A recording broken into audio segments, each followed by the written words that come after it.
She cheated with a bad boy biker but came back crying. He treated me like trash. I need you to pay for my therapy to heal from him.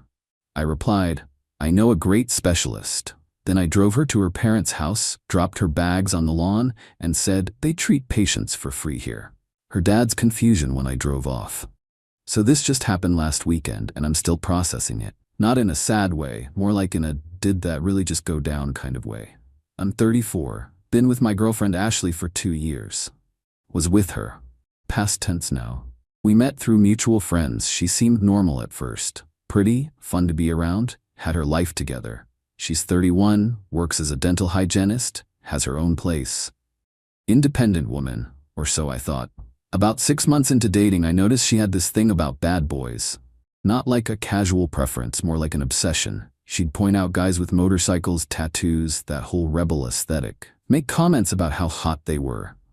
Right in front of me. First time it happened, we were at a bar. Some dude in a leather vest walked by, and she literally turned her head to watch him. Then looked at me and said I should get a motorcycle. I told her I had no interest in becoming a statistic. She laughed, but I could tell she was disappointed. I'm not that guy. I work in supply chain management. I drive a sensible sedan. I go to the gym regularly, but I'm not covered in ink. I pay my bills on time, don't start fights, treat people with respect. Apparently, that made me boring. I should have ended things right there. Looking back, that was the red flag. But I figured everyone has types they're attracted to. Doesn't mean they'll act on it. I told her straight up after that bar incident that if she wanted someone else, she should go find him. Don't waste my time playing games. She said no, she was happy with me, it was just casual comments. I said fine, but I wasn't changing who I was for anyone. Around the 1-year mark, she started getting weird about her phone. Tilting the screen away from me, taking calls in the other room, texting constantly with this little smile on her face. I'm not an idiot. I knew something was up. I asked her about it directly. She said it was nothing, just some friends from her cycling group. She'd recently joined this weekend riding club. Bicycles, she said. I didn't push it because I'm not the controlling type. But my gut told me something was off. 2 months later, I found out the truth in the dumbest way possible. Her mom called me asking if Ashley and I wanted to come over for dinner. Said she hadn't seen her daughter in weeks because she was always off with her new boyfriend. Her exact words. I said, excuse me, what? Her mom went quiet. Then she said, oh no, I thought you two had broken up. I told her no, we definitely had not broken up. She apologized, said she must have misunderstood something Ashley told her, and hung up real quick. I sat there staring at my phone. Her own mother thought we'd broken up. That's how brazen she was being. I didn't call Ashley right away. Instead, I did something I probably should have done weeks earlier. Checked our phone records. We'd combined our plans about 4 months prior to save money, so I had access. Pulled up her call and text logs from our carrier's website. There was one number she'd been calling and texting constantly for the past 2 months. Sometimes at 1 in the morning, sometimes multiple times during her workday. I reverse searched the number. Came back to a guy named Zach. His social media was public. Covered in tattoos, rode a Harley, had pictures of himself at bars, bike rallies, the works. He was exactly the type she'd been drooling over. Found a picture from 2 weeks ago. Ashley on the back of his bike, arms wrapped around him, huge smile on her face. Caption said, my girl knows how to hold on tight. I screenshot everything. Sent it to myself. Then I closed the browser and waited. She came over that evening like nothing was wrong. Kissed me hello, asked how my day was. I said it was interesting. Asked about hers. She said boring, just work stuff. I pulled up the screenshot on my phone. Handed it to her. Asked her who Zach was. Her face went white. She tried to play it off at first. Said he was just a friend from the riding group. I asked her why her friend was calling her my girl on social media. She stumbled over her words. Said it was just how he talked. It didn't mean anything. I pulled up the phone records on my laptop, showed her the 2 months of constant calls and texts, asked her to explain that. She started crying, finally admitted she'd been seeing him but it wasn't serious, just some fun. I asked her how long. She said 2 months. I asked her if we were done then. She looked confused. I said clearly she wanted to be with him, so we were done. She panicked. Said no, she wanted to be with me. Zach didn't mean anything. I told her to get out. She started really crying then. Said she made a mistake, it was just a fling, she'd end it. I said too late. She'd already made her choice when she got on the back of his bike. Pointed at the door. She grabbed her purse and left. That should have been the end of it. Clean break, dodged a bullet, move on with my life. But Ashley doesn't do clean breaks. The next day she started texting. Apologies, explanations, promises. I didn't respond. Day after that, she showed up at my place. I didn't let her in. Day 3, she sent a letter, an actual handwritten letter about how she was confused and made a terrible choice, but she loved me. I blocked her on everything and figured eventually she'd get the hint. 3 weeks went by. Quiet. I assumed she'd moved on. Was probably still with Zach. Good for them. I hope they're very happy riding off into the sunset or whatever. Then last Saturday morning, my doorbell rings at 8 in the morning. I look through the peephole and it's Ashley. She looks rough. Hair a mess, eyes puffy like she'd been crying, wearing sweatpants and an old jacket. Part of me felt bad. The smarter part of me remembered her on the back of Zach's bike. I opened the door but didn't invite her in. Asked what she wanted. She immediately started sobbing. Said she made the biggest mistake of her life. Said Zach turned out to be a nightmare. I asked what that had to do with me. She said she needed to talk to someone who understood her. I told her to call a friend. She said I was the only one who really knew her. The manipulation was so obvious it was almost insulting. But I was curious where this was going, so I asked what happened with Zach. She went into this long story. Apparently, the bad boy image was real. He was controlling, possessive, had a temper, didn't like her talking to other guys, including her male coworkers. Got jealous if she didn't text him back immediately, criticized what she wore. The whole toxic package. I asked why she stayed with him for 2 months if he was so terrible. She said at first it was exciting. The intensity felt like passion. By the time she realized it was actually just him being unstable, she felt trapped. I nodded along. Made sympathetic sounds. Waited for her to get to the real reason she was at my door. She said she broke up with him 2 weeks ago. Said it was messy. He didn't take it well. Said she was traumatized by the whole experience and needed therapy to process what she'd been through. Then came the ask. She wanted to know if I would help her pay for therapy. Said her insurance didn't cover enough sessions and she couldn't afford the copays. Said she needed intensive treatment to heal from what Zach put her through. I just stared at her. This woman cheated on me with some dude. Had a terrible time because, surprise, the guy she picked for his bad boy image had bad boy qualities and now wanted me to fund her recovery from her own choices. I asked her if she was serious. She said completely serious. Said she knew it was a lot to ask, but I was the only stable, good man in her life and she needed my help. The audacity was breathtaking. I told her I'd help her. Her face lit up. She started thanking me, saying she knew I'd understand. I held up my hand. Said I knew a great specialist who could help her. She asked who. I told her to give me 10 minutes to get dressed. She asked if she should come in. I said no, wait in your car. She looked hurt but went back to her car. I went inside, got dressed, grabbed my keys and the 2 garbage bags from my closet. When I came back out, I had the 2 garbage bags with me. I put them in my trunk. She was watching from her car, looking confused. I got in my car and pulled out. She followed. We drove for about 20 minutes. She kept texting me asking where we were going. I didn't respond. Finally pulled up in front of a house, her parents' house. She pulled up behind me looking confused. I got out, went to my trunk, and pulled out the 2 garbage bags. Stuff she'd left at my place over 2 years. Clothes, toiletries, some books, a hairdryer, random stuff that had accumulated. I walked up to her parents' lawn and dropped the bags right there. She got out of her car freaking out, asked what I was doing. I said I was taking her to see a specialist. Her dad came out looking completely confused. I waved at him. He waved back uncertainly. Ashley was trying to grab the bags, saying this wasn't funny. I looked at her and said, therapy is expensive, but I knew some specialists who treat patients for free.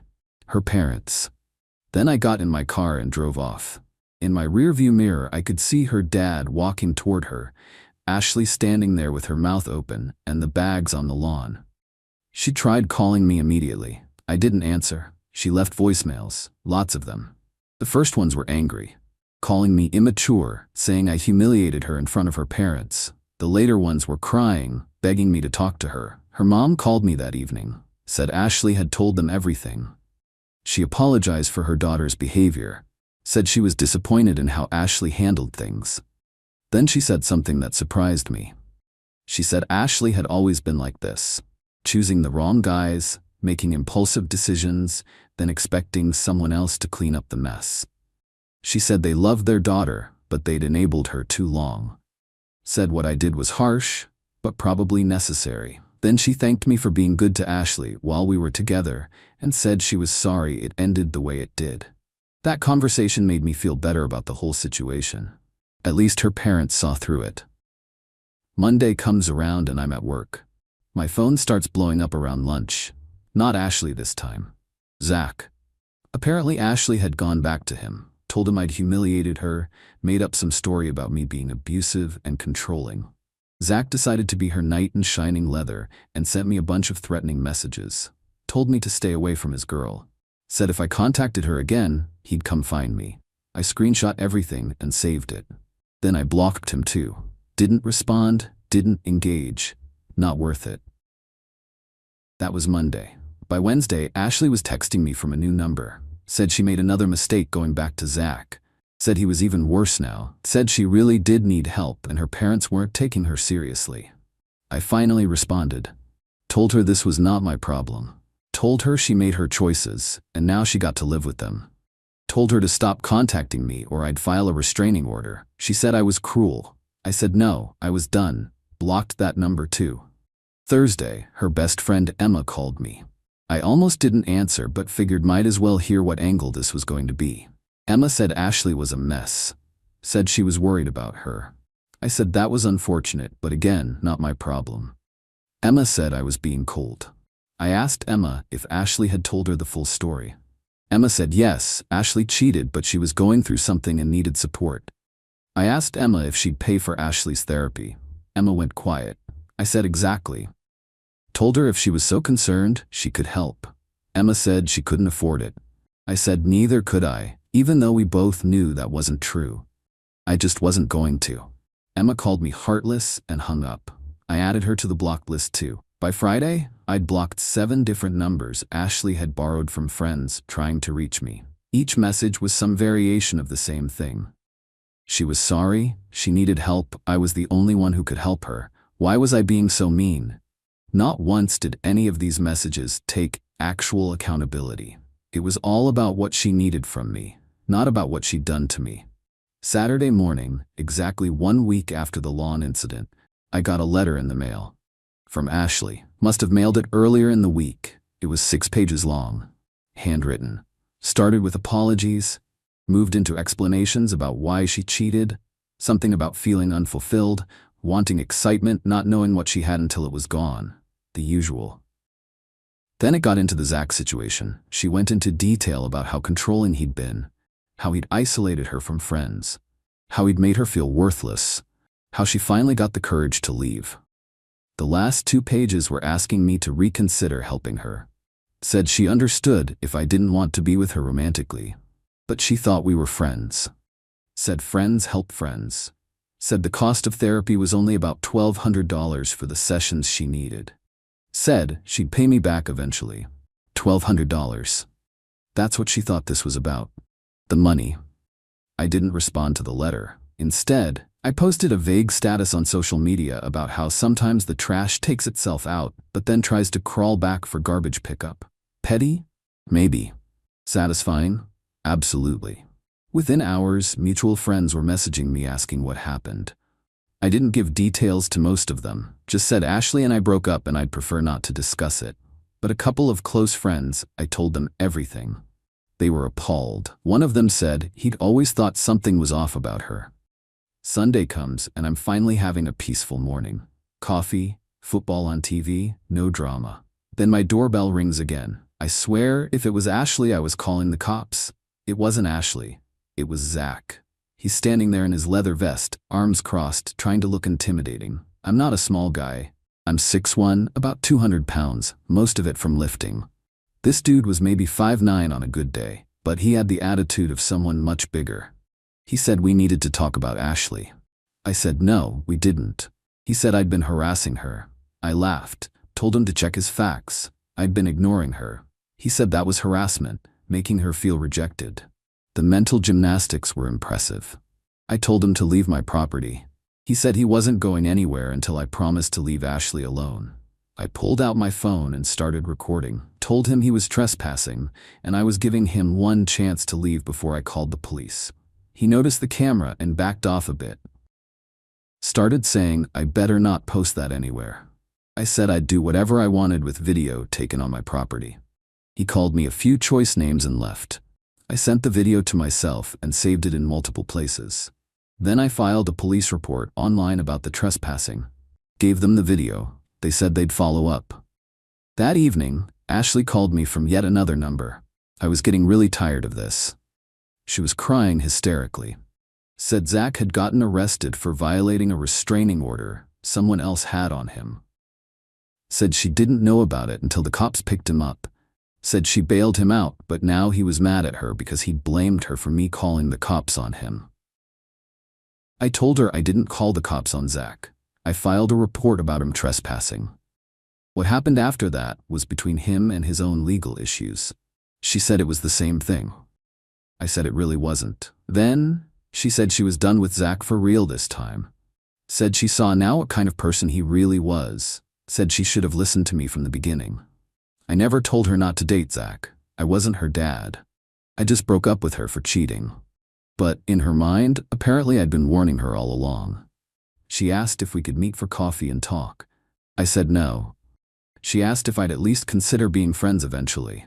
I said no. She asked why I was holding such a grudge. That's when I lost it a bit. Told her she cheated on me, expected me to fund her therapy for the consequences of her own choices, sent her unstable boyfriend to my house, and had spent 2 weeks harassing me through burner numbers and friends. Told her there was no universe where we'd be friends. She went quiet. Then she said I'd changed. Said I used to be kind. I told her I still was kind, just not to people who treat me like garbage. Then I hung up and blocked that number too. Monday morning, I get an email from her. The subject line said, "Please read." Against my better judgment, I opened it. It was short. Said she finally understood she messed up. Said she wasn't going to contact me anymore. Said she hoped one day I'd forgive her. Said she was checking herself into a therapy program and her parents were helping her pay for it. That was 4 days ago. Haven't heard from her since. No calls, no texts, no letters. Either she's actually respecting my boundaries now, or she's plotting something else. Time will tell. Her mom called me yesterday. Said Ashley was doing a bit better. Said the therapy was helping. Then she said something interesting. She said Ashley admitted she'd been chasing the wrong things for years. That she'd mistaken drama for passion and stability for boredom. Said it would be a long road, but maybe she'd figure herself out eventually. I thanked her for the update and said I genuinely hoped Ashley got better. Just nowhere near me. So that's where things are now. Single, drama-free, and significantly less tolerant of nonsense than I was a month ago. I've been on a few dates since. Nothing serious yet, but I'm in no rush, taking time to just exist without someone else's chaos bleeding into my life. And if I see a woman checking out bikers at a bar, I'm running the other direction. Lesson learned.